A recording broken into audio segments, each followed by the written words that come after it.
Oh yeah, kia ora. So I'm Blake Webb. I'm a husband, father, local small business owner. I'm standing for council because I've been negatively affected by some decisions that they've made, and I've looked at those decisions and thought I probably could have done a better job myself. So I thought, I'll jump in there and see if I've got something to offer to the team in council and to the community as a whole. It's kind of a tough one.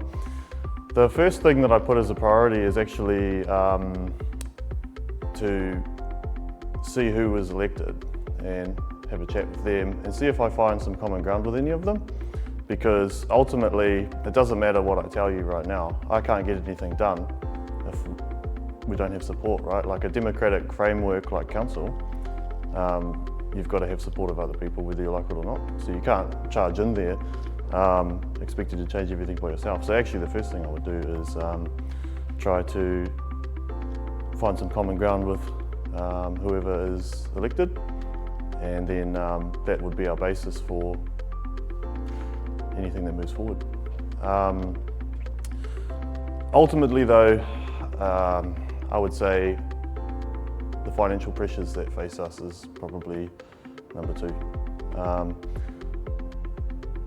It's just simply we can't continue to run a deficit in the budget and expect ratepayers to foot the bill. So all the nice to haves and all the unnecessary costs, they need to be cut out and controlled, at least the best that we can. In my opinion, the third priority should really be focusing on business growth and development, especially our primary industries. So around here we've got tourism, forestry, horticulture and agriculture. And kind of anything that council does in a negative light towards those industries affects people's employment and incomes and then creates social problems. So I think we need to make sure as a council that we're doing everything we can to support business rather than clashing with them and causing issues.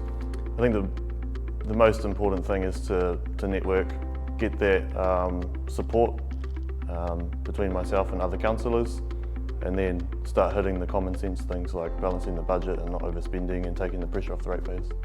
That's an interesting one.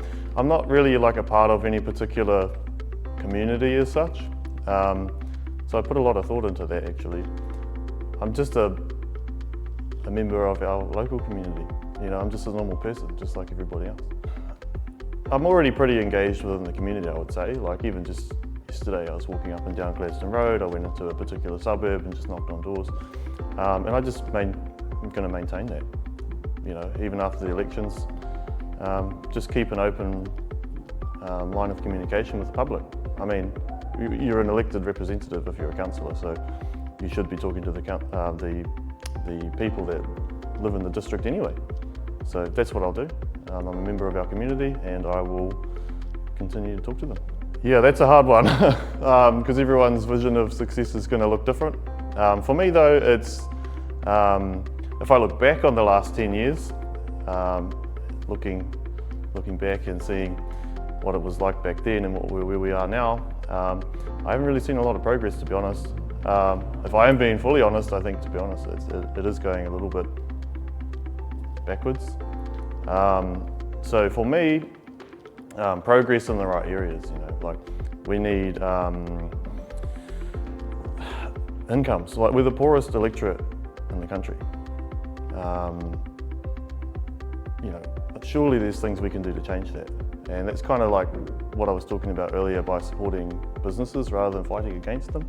Like if we can support businesses and help them succeed and grow, and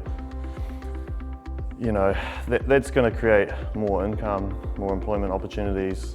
If there are more jobs than people are applying for, people will move here, our community will grow, our facilities and services will grow with that, that's what I think. I dropped out of school at 15. I don't have NCA level 1 even.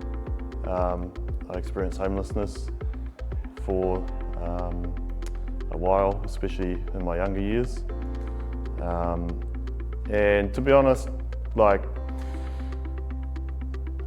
owning a business like I do now was not something that people would have said was possible. So Yeah, that's a bit of me. Like, I've got real experience when it comes to that kind of stuff. You know, I've been at the bottom of the barrel, and now I've kind of built a life and made it, I guess, successful, at least in my eyes. And I want to like provide those same opportunities to everyone, I suppose. You know, like, yeah, that's what I reckon. You know, that's a hard one, but I think, honestly, I just bring a common sense approach. I'm practical, no nonsense. Like, I'm just a realist, you know. I don't think we should over-govern. We should kind of, yeah, as a council, support people and businesses rather than putting obstacles in their way. And a lot of the obstacles that are there, I question whether they were put there using common sense.